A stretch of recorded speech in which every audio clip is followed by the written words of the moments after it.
En Duralex Zedlex cumplimos 20 años de transmisión ininterrumpida gracias a tu sintonía. Con el patrocinio de OCRA, Oficina Coordinadora de Riesgos Asegurados, renovamos nuestro compromiso contigo de ser el mejor programa jurídico de la televisión en Morelos. Duralex Zedlex, conducido por el licenciado Carlos de la Rosa Segura. ¿Qué tal, amigo? Buenas tardes, bienvenidos a este su programa Duralex Zedlex, agradeciendo como siempre el favorecimiento de su atención a OCRA y a don Mario Croswell, que nos permite cada transmisión llegar hasta sus hogares por cortesía de OCRA, como les comento. Y agradecemos la presencia de licenciado en comunicación y maestro en algo por ahí como ciencias ocultas, mi querido Teodoro Rentería. Gracias por estar con nosotros hoy en el marco de este domingo 7 de la conmemoración del Día de la Libertad de Expresión, y a mi compadre amigo licenciado José Luis Urioste, que nos acompaña también en esta transmisión. Gracias, Teodoro, por estar con nosotros. Muy amable a ambos, José Luis. Me da muchísimo gusto saludarte. Saludos al auditorio igualmente y al equipo de producción. Pues dijeras tú, machetazo a caballo de espadas, entrevistando al entrevistador.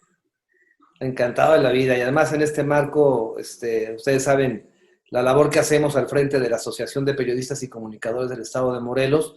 Nos obliga, entre otras cosas, al mantenimiento del monumento alusivo que está colocado aquí en Cuernavaca, pero también a la colocación de los colegas que pues, desafortunadamente se han adelantado en el camino.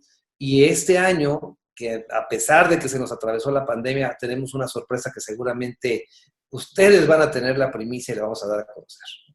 Perfecto, mi querido Teodoro. Pues bueno, en 1951 se inicia la conmemoración de este día de la libertad de expresión. Muchos años, muchas administraciones, muchas iniciativas, unas cumplidas, otras no.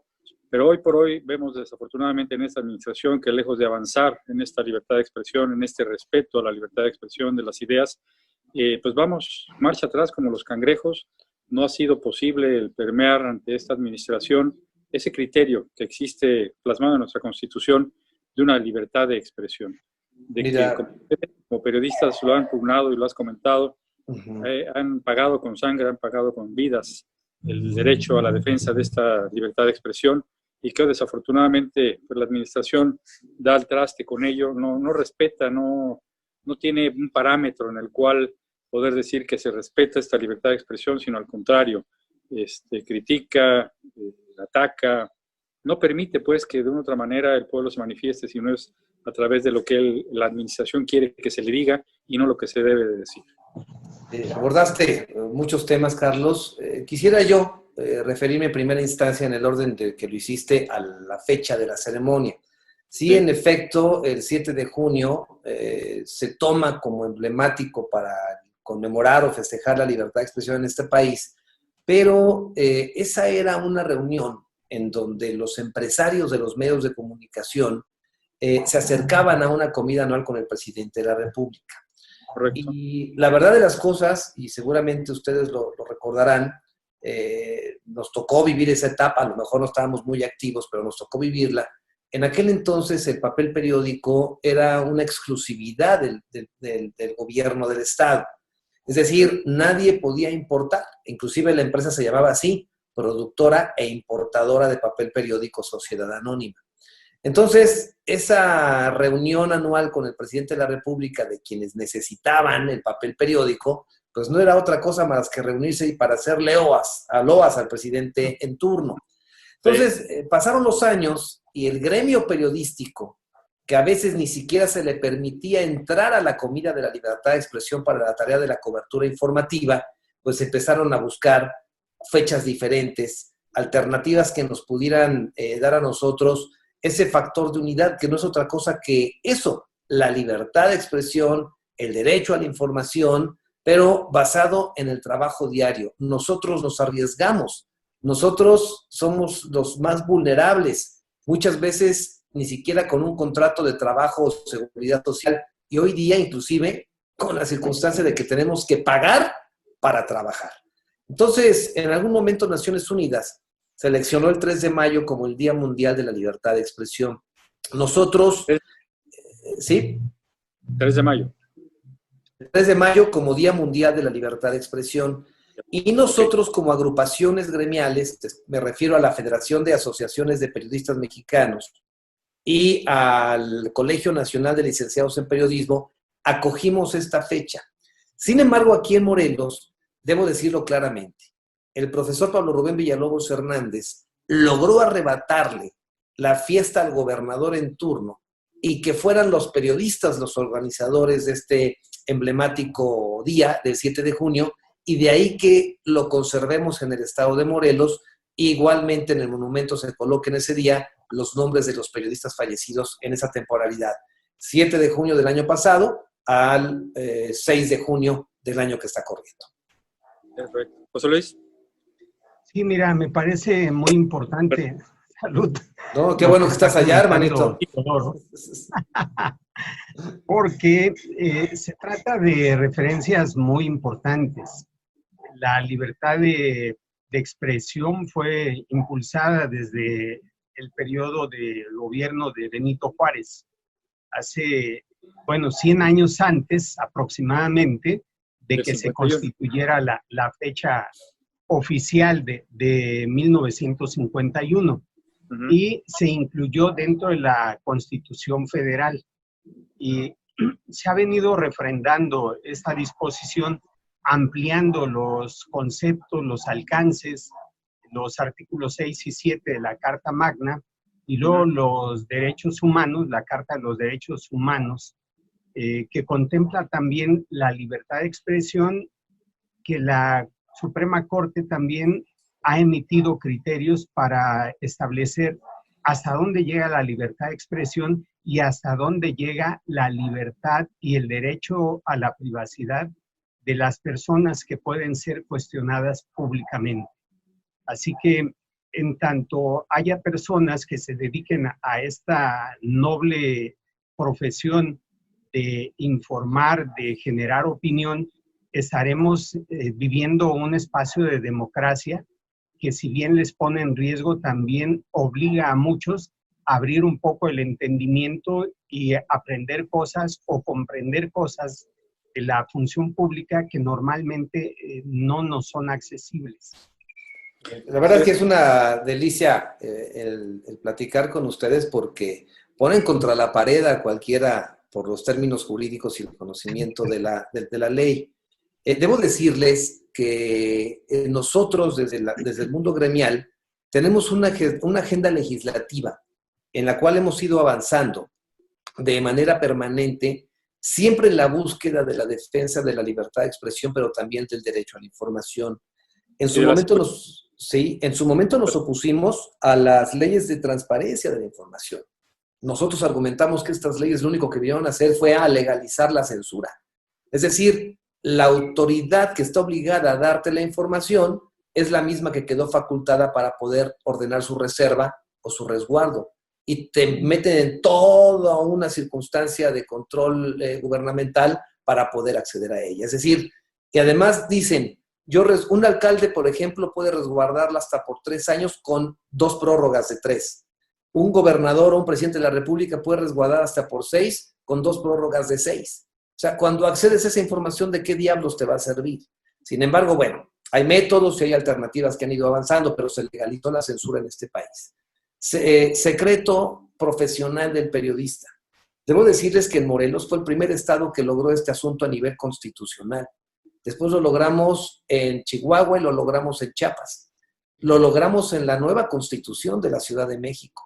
Y cuando llegamos al tema de la Ciudad de México, se opone vía controversia constitucional, y esto es para llamar la atención, José Luis, la Comisión Nacional de los Derechos Humanos, Sí. la Secretaría de Gobernación y la Oficina de la Presidencia de la República. Como lo dices, exactamente, y resulta que la Suprema Corte de Justicia de la Nación nos dio la razón. Ahora estamos trabajando para que otras entidades de la República Mexicana logren esta garantía. Pero ¿por qué reservar la fuente informativa? Es tan valiosa como la del sacerdote, la del médico y la de otros, la del abogado. Ellos están protegidos, nosotros no. Entonces es sumamente grave este tema. Entre ellas hay N cantidad de temas legales en los que tenemos que avanzar. Fíjense, avanzamos en algo muy importante, en que los mal llamados delitos de prensa, que se llama la injuria, la difamación y la calumnia, se borraran de los códigos penales y se inmigraran a la parte civil, porque con ese pequeño pretexto era la alternativa que tenían los gobernantes para poder meternos a la cárcel. Ley Ejercer Mordaza. la libertad de expresión, ¿no, Oscar? Digo, Carlos y José Luis, sí ahí está plasmada en la Constitución, pero hubo una gran época de qué servía hablar de libertad de expresión porque no se ejercía en este país. Y ahora que se ejerce, terminas en la tumba. Con reservas aparte. Como Con dices, muchísimas reservas. equiparable a la educación, dicen por ahí que un pueblo mal educado Punto. o mal informado es vulnerable a la manipulación, es vulnerable al control que se hace por parte de la administración, al administrar poco a poco la información y la educación para evitar el que el pueblo esté informado y educado. Es una labor importante y loable de ustedes el luchar, el combatir, el legalmente instrumentar la posición en la que ustedes deban y tengan la oportunidad de abrevar de esa información y el público tenga la oportunidad y la satisfacción de saber que lo que se comunica, porque también es otro de los problemas, mi querido Teodoro, es cierto y es dable, porque hoy por hoy también esta tecnología nos ha llevado a una mala información, a una desinformación, a un cúmulo de datos que desafortunadamente no siempre son ciertos, que se riegan muy fácil y muy rápido, no se transparentan cual debe de ser. La credibilidad de muchos medios de comunicación se ha perdido, muchos otros se conservan a través de esa constancia, de esa perseverancia en el allegarse de una información real, el dar la información oportuna y no tratar en su oportunidad de ser nada más un medio de ataque, sino realmente un medio de comunicación y de información. Mira, yo aquí voy a discrepar en una parte. Primero, a contrario censo, y lo decía muy claramente José Martín, ¿no? Un pueblo culto es un pueblo libre. A mí me encanta esa frase porque así es y así me percibo yo en la vida. Y por eso se defiende mucho esos países que, basados en una cultura que a lo mejor no empata con nuestro sistema económico, han logrado subsistir a los embates internacionales. No estamos hablando de una China, de un Cuba, etc. Pero cuando hablamos de las noticias falsas o hablamos de que las redes sociales han venido a tergiversar el periodismo, yo no empato con eso. Mira, creo que hoy las redes sociales son ocupadas por gente que son todo menos periodistas. O sea, el periodista profesional encuentra en la red social o en las plataformas digitales una alternativa impresionante, abierta e infinita para poder hacer bien su trabajo. Es decir, ya no vas a depender del propietario de la estación de radio, no vas a depender del concesionario del canal de televisión, no vas a depender del empresario inversionista del periódico ni de la revista. Hoy, tú, con una inversión modesta, alcanzable, puedes tener y generar tu propio medio de comunicación en donde dependerá del contenido y de tu profesionalismo el poder permear en la sociedad. Lo demás, simple y sencillamente no puede llamarse periodismo, porque la gran mayoría de esos espacios son ocupados por propios gobernantes que ocupan a soldados llamados pseudoperiodistas o como los queramos llamar, para atacar a sus enemigos y generar y permear en la sociedad, obviamente, un ambiente que va desafortunadamente sí, a maltratar la credibilidad. Hoy el periodista está convertido en la alternativa que puede dar certeza y credibilidad a una noticia publicada en Internet. Yo siempre le he dicho a quienes hacen esto, ¿no? Antes de dar un retweet o de considerar una emergencia, escoge tú los 2 o 3 medios o 2 o 3 periodistas que sean de tu confianza y ubícalos. Si ninguno de ellos ha confirmado lo que estás leyendo, no lo creas, espérate. Esa es la parte más importante. Correcto. José Luis. Mira, a mí me parece fundamental el término libertad de expresión y mucha gente lo entiende mal. Yo tengo derecho a decir lo que me venga en gana y no importa a quién afecto. No, tampoco. Esta falta de medición del valor de las palabras, del valor de las ideas, disminuye la profundidad con que se deberían recibir. Y muchas veces las personas, como bien lo decía Teodoro, retuitean como muchos mensajes que no tienen ningún sustento o se dedican a agredir sin contar con los elementos suficientes. Y aquí yo quisiera hacer preguntas directas a nuestro amigo Teodoro. Primero, ¿qué significa para ti la libertad de expresión? Y segundo, ¿cómo la ejerces cotidianamente? Bueno, pues mira, yo creo que ese es uno de los temas más interesantes de dedicarte a esto que es el periodismo, ¿no? La libertad de expresión, desde mi perspectiva, es, no, más bien, es simple y sencillamente tener esa oportunidad de expresar sin ninguna censura, sin ninguna cortapisa, sin ninguna componenda o negociación, lo que piensas sobre cierto tema. Es decir, si yo quiero analizar la forma de gobernar de algún ejecutivo, llámese Andrés Manuel López Obrador y Cuauhtémoc Blanco, tengo la obligación de hacerlo siempre y cuando esté basada en el soporte, pues lógicamente informativo que tengo a mi alcance, información publicada, información no publicada que se me ha revelado, etcétera, ¿no? Todo lo que podemos cruzar antes de emitir una opinión. Ahora bien, es muy diferente el reportar una nota, es un hecho que ahí está, que lo consideramos trascendente y se informa. Eso lo hace el reportero y es muy difícil desmentir lo que pues está viendo, es patente y ahí está la nota. Pero nosotros, que por ciertos años ya de experiencia, vamos a la siguiente etapa, que es al análisis, es decir, a la trascendencia del hecho.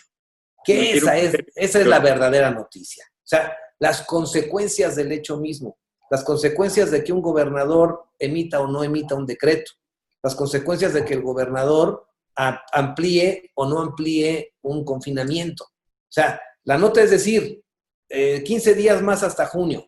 Ah, bueno, pues está bien, qué valiente gobernador, pero qué consecuencias y basado en qué tomó esa decisión este gobernador. Y es allí en donde estorbamos. Y estorbamos mucho porque simple y sencillamente nos damos cuenta y percibimos que muchas de las decisiones son tomadas simplemente con una base política y no una base científica, por ejemplo, en esos temas que hoy nos apremian, ¿no?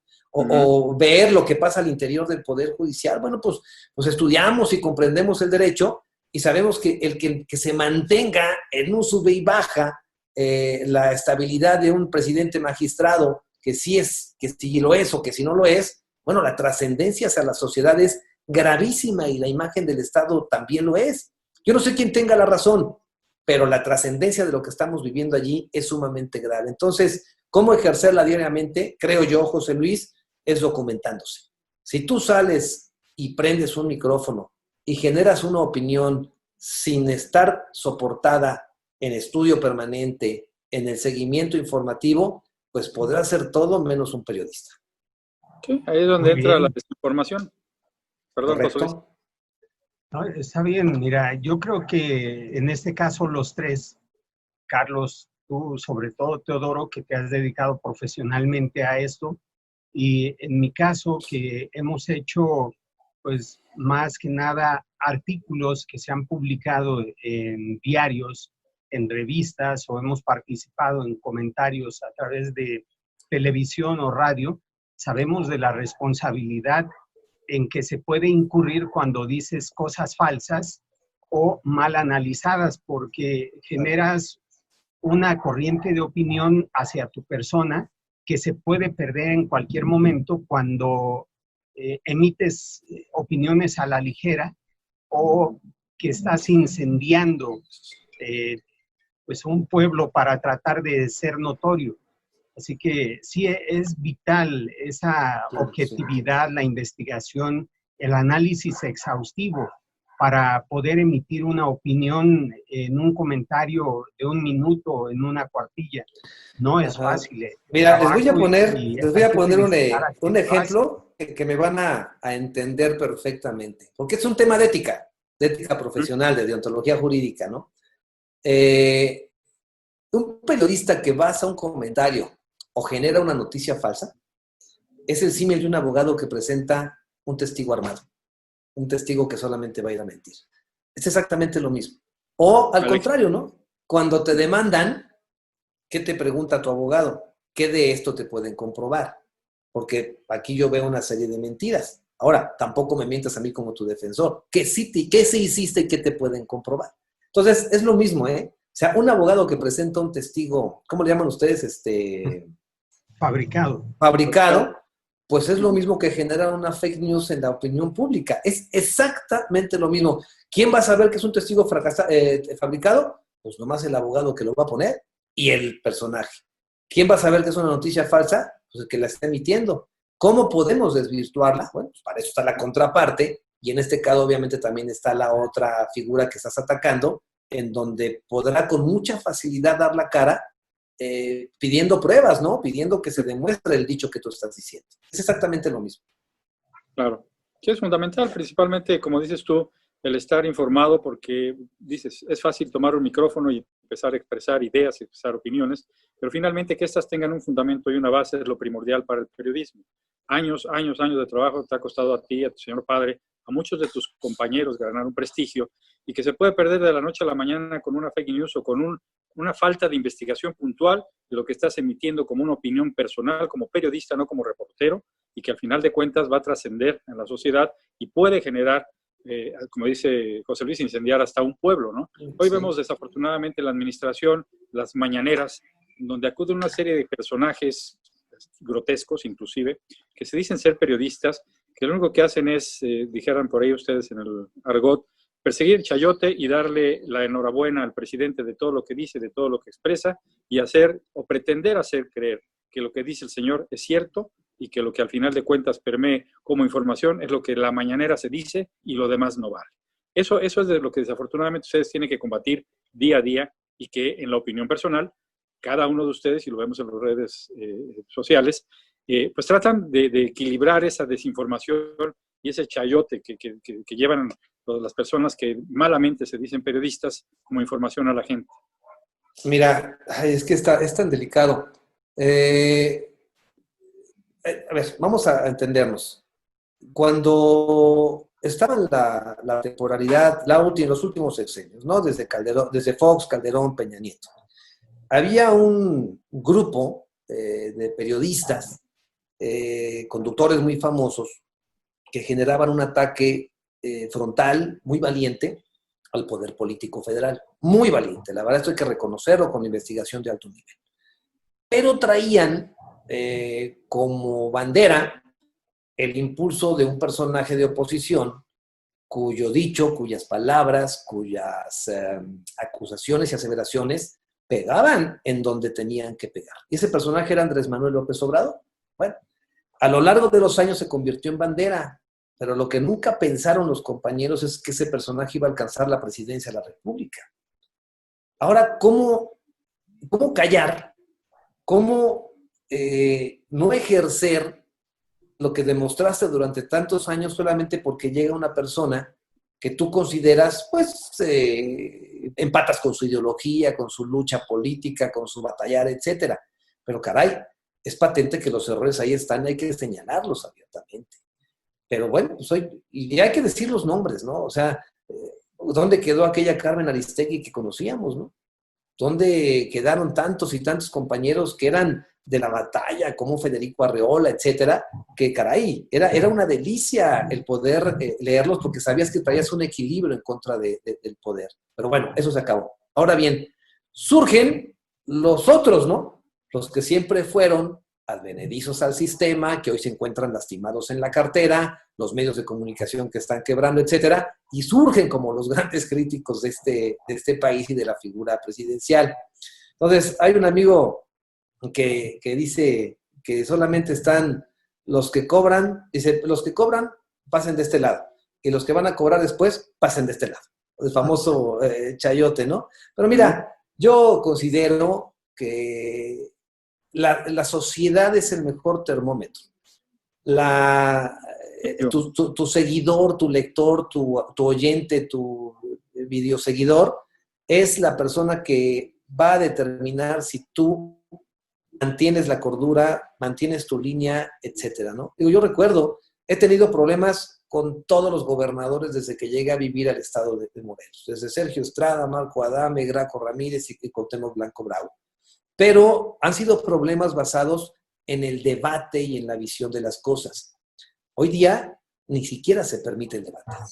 Hoy día, Pues bien, como comentábamos, estamos próximos a conmemorar, aunque no sea el día empatado con lo que se maneja oficialmente y lo que en la Papermex de alguna otra manera se maneja también. Como fechas tenemos el día 3 de mayo, el 7 de junio, pero la Papermex, va a festejar, va a conmemorar esta fecha de una manera especial, nos decías, Teodoro, con una primicia, si eres tan amable. sí, mira, es un trabajo conjunto entre la Asociación Nacional de Periodistas y Comunicadores del Estado de Morelos.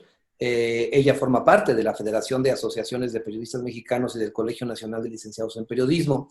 Colabora igualmente la Asociación Nacional de Locutores de México.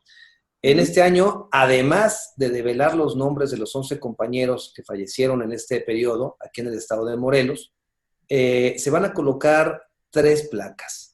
Una de ellas contiene la lista de 100 periodistas trascendentes del estado, del país de México, fallecidos.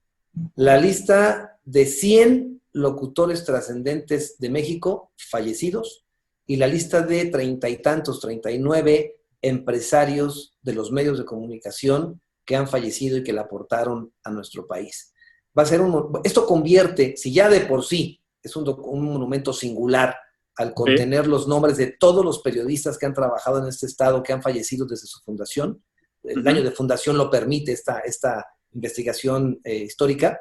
Hoy habrá de cobijar a hombres y mujeres que han entregado su vida en la tarea del periodismo, de la locución y de la inversión en los medios de comunicación. Será monumento, creo yo, único en el mundo, en donde estará representada la libertad de expresión y algo muy importante, el derecho a la información. Pues enhorabuena, mi querido Teodoro. Gracias, mi querido José Luis, por acompañarnos en este programa. Pero principalmente ustedes por seguirnos en redes sociales, a OCRA. Gracias por permitirnos llegar hacia ustedes también. Y nos vemos el próximo en la serie. Esperemos continuar con esta entrevista con Teodoro de la semana entrante para darnos un poquito de tiempo. Gracias, José Luis. Gracias, Teodoro. Gracias a todos ustedes. Hasta el próximo. A la orden. En Duralex Zedlex cumplimos 20 años de transmisión ininterrumpida gracias a tu sintonía. Con el patrocinio de OCRA, Oficina Coordinadora de Riesgos Asegurados, renovamos nuestro compromiso contigo de ser el mejor programa jurídico de la televisión en Morelos. Duralex Zedlex, conducido por el licenciado Carlos de la Rosa Segura.